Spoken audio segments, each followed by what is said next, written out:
biggest challenges that we are facing is finding the right talents for our growth ambition,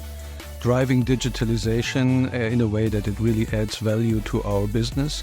and fight the competition that we are seeing on the engineering side more and more.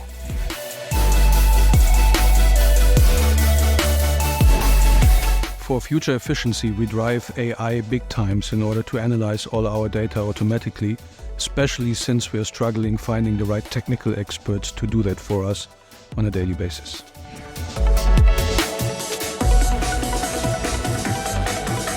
Our SupremeServe business is obviously super important in regards to the financial success of the company,